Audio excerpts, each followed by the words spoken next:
Well, we finally have with us the president of the African Development Bank, Dr. Adesina. We would like to touch on quite a few issues with him, including his second term that he's looking to assume at the African Development Bank. Congratulations.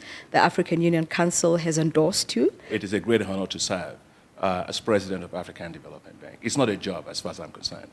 It's a mission that I have. And I feel tremendously humbled that African Union Executive Council will endorse my candidacy as the only candidate. And that says a lot about not just me, but it says a lot also about the bank and what we've done and how the countries appreciate what we've done. You were at the African Union, and the African Union has finally put the Africa Free Trade Area into motion.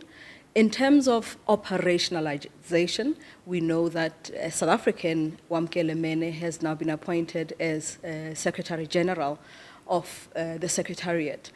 What are you hoping for the bank to, how are you hoping for the bank to work with the Africa Free Trade Area for its operationalization? Well, first and foremost, let me congratulate South Africa on that, the person who's going to be heading the African Continental Free Trade Area. As you know, the African Continental Free Trade Area is the best thing, as far as I'm concerned, to happen to the African continent. You know, you got a lot of small countries that are trying to trade with each other and trade with others, and they don't have the market size and the negotiation power to be able to do that. So this creates a huge market of $3.3 trillion, which is the largest free trade area, by the way, since the establishment of the World Trade Organization. So Africa can no longer be ignored. Now the question is, how do we operationalize many of these things? Now, the African Development Bank is at the forefront of supporting that. A key component is you've got to have a secretariat, right? And so we provided $5 million for the establishment of that secretariat, which is going to be, it was actually based now in Ghana. The second thing is that we've been supporting the conversations on terms of what the tariff schedules will be done and non-tariff schedules, and also a lot of the other technicalities that have to be done on that. The bank continues to support that. The bank is also financing with other partners the critical financial instruments that are needed to undergird this kind of regional integration, because you have to be able to pay money, move money from one and invest across borders.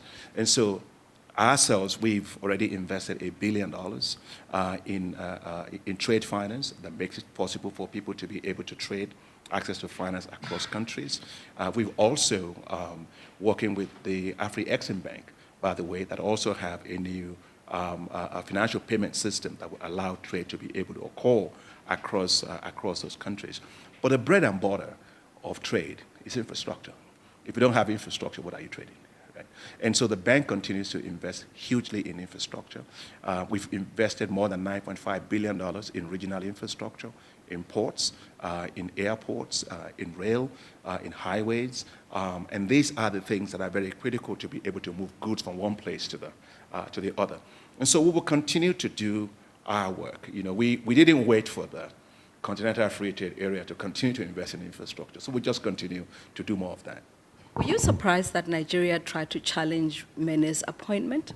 Well, you know, I mean, it's like an Olympic race. You got lots of people that are running the race, so that's just the way of competition anyway. I think everybody has Africa's interest at heart.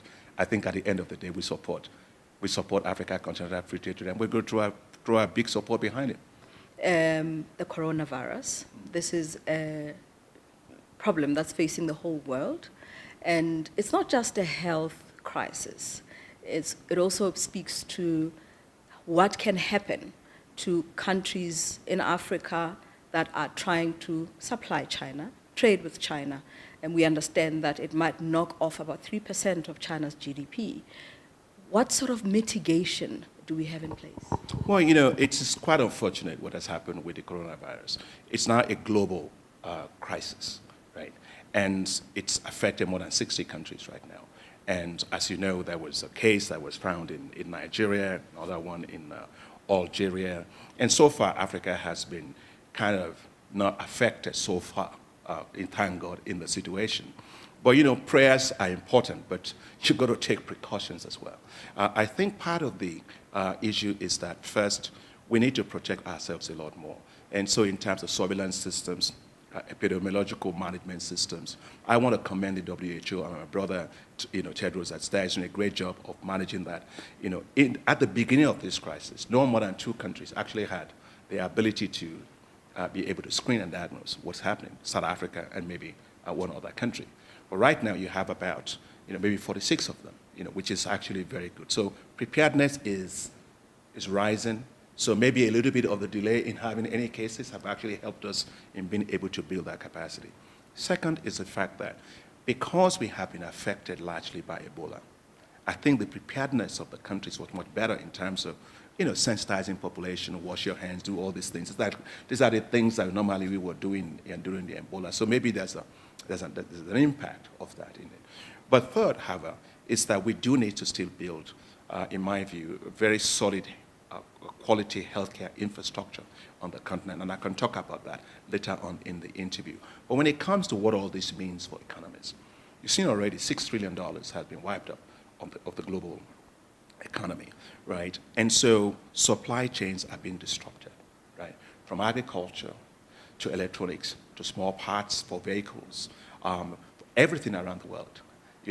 China used to account for no more than 1.5% of global trade. Now they account for 1/3 of global trade.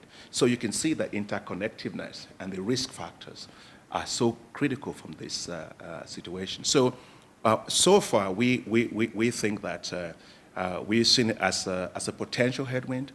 We are still trying to understand how that might affect Africa, but so far, it has not created too much of a risk to date. And we hope that we can maintain it that way. And of course, we have the African Union's Africa Centers for Disease Control. Is there any direct benefit that they can get from the African Development Bank, as you say, to mitigate the effects of the coronavirus? We actually supported the establishment of the Africa Center for Disease Control. And so we will continue to support them in that. There are a number of areas that we have to ramp up support for. First is diagnostic centers. Second is actually supporting countries to have access to some of the things like gloves, protective wear, and masks, and so on, which are very, very important.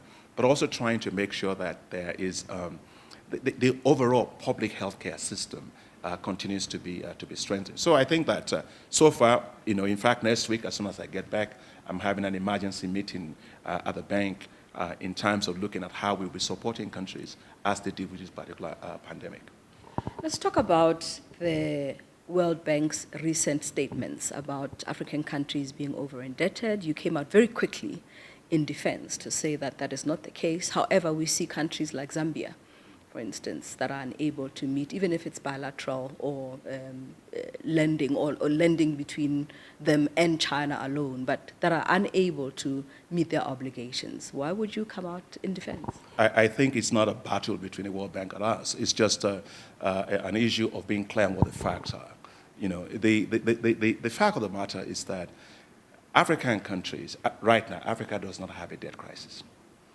And when narratives go to suggest that he does have that, no, he doesn't. And it's not just about emotions, it's about the facts.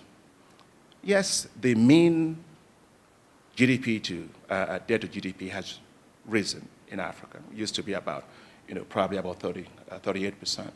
It's gone about 56%. But yes, the average debt to GDP in Africa today is still about 40%. Total debt to GDP is about 40%. Right? Compared to 22, it used to be 22% in 2012, right? But the IMF threshold for prudent debt management is 60%. So what's the worry about? So we are not in a debt crisis. So I don't want that narrative to be there. Although the volume of debt has increased and the speed has been faster, but with Africa, it's not in a debt crisis. Now, the thing to also bear in mind is that it is not us, the multilateral development bank, the African Development Bank, that's contributing to Africa's debt. Look, our loans are some of the cheapest you can ever find. Where will you find loan for 1.2% for 40 years? You also have a 10-year moratorium on repayment, right? So our debt, our cheapest concessional debt you can ever find. If I talk to somebody, say your debt is like a gift. Of course it's not a gift, you have to pay it back. But so it's not correct. The third thing to pay attention to is the fact that Africa's debt increase largely has occurred because many countries are actually going to the international capital markets, to private debt issuers. That's really where the problem is. Because in 2 years alone, the size of that Eurobond was $53 billion, right? That's where the rush is. So people should look at the right places. That's where it is, because there, nobody controls you. You can read what you want. The yields are very, very high. Of course, some people will say, oh, well, we just issued some debt instruments and it was oversubscribed. Yes, why will it not be oversubscribed when you're paying so much? They are smart enough to know that, wow, this is a good place to be, right? And so this is important, and it's not controlled. And so you can have people that will go over there, issue debt instruments, use it to plug holes in their own budget. The projects that they want to spend it on may not be so clear, right? And in a lot of cases, most of this is short-term maturity loans for which you're going to actually be paying a lot of money, right? And so this, in my view, is where the issue is. And of course, there are issues with certain bilateral loans that countries are having where the terms are not transparent, right? And where, of course, countries are trading off their own long-term benefits just to be able to get the short-term loans. Of course, the real cost of it to your economy is very high. So the issue for me, it's about transparency of debt. The issue is about understanding the structure of debt. Debt itself is not a bad word. It's bad debt that's a very dirty word, right? So we must make sure that people are using debt prudently. They are also not just using debt alone. They are mobilizing resources domestically, right? They are also making sure that they are prioritizing expenditures so that not everything has to be done by government. The private sector can carry quite a lot of the weight. So therefore, getting private sector more involved in infrastructure, in my view, will reduce infrastructure debt-related debt stocks that you have in Africa today. And of course, at the end of the day, is efficiency of public expenditures, And so many of these things are things that we have to work on. So we don't have any issues. It's just making sure that the information is clear and that we all know what if you go to a doctor, you have to have the right diagnosis before you can give them the medication. And are you, as the African Development Bank, then playing a role in that space of institutional capacity to ensure that these things that you say should happen actually happen? Actually, yes. And we are doing that together with the World Bank, by the way. We are working very closely with the World Bank. I mean, my staff will tell you how closely they are working together with the World Bank and the IMF. The debt sustainability analysis that we use collectively to make sure that countries are within their debt limits, it's within that. The bank participates very actively with IMF on that particular issue. The other thing that we are doing is that, you see, debt, when you're taking debt from the outside and you're taking currency in Forex, right? You run significant Forex exchange risks, right? And if for some reason the economy downturns, you're going to have problems of balance of payments and being able to repay back your debt.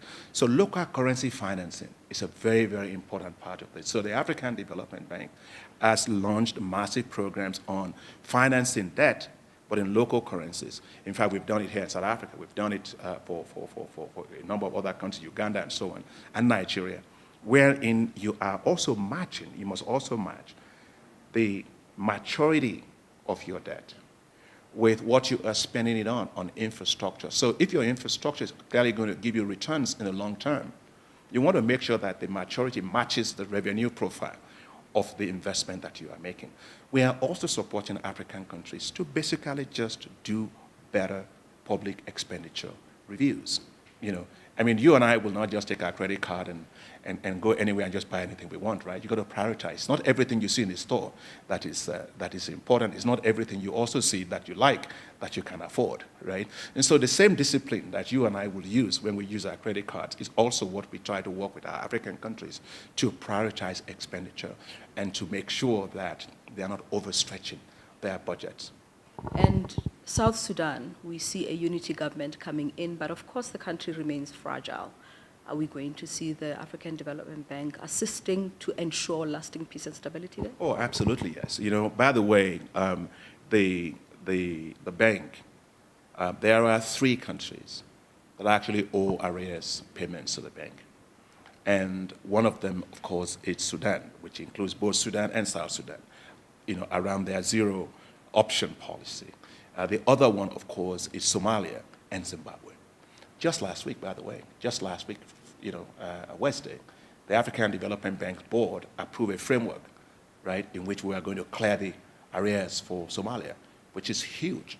And I must say the UK government worked very, very closely with us to provide the financing that will allow us to clear off that arrears. It's a big, big issue, right, that will free up the bank to be able to lend, and other multilaterals and bilaterals being able to lend more to Somalia, and that will allow us to have more resilient Somalia as they deserve. But we have 2 others left. We have Zimbabwe that's still left, and we have Sudan that's left. And in the case of Sudan that you said, obviously you cannot develop if there's no peace and security. And so the AU negotiated thing for them to come back to peace is very fundamental, and I salute that particular effort. We have to make sure that it stays, because that is absolutely critical. We have been supporting South Sudan in many ways. We were the one who supported them to set up their revenue collection authority. Now they've actually increased significantly how much revenue, their taxes and collections that they are having in South Sudan. We're supporting them in agriculture. We are also supporting them on capacity building as well as infrastructure more.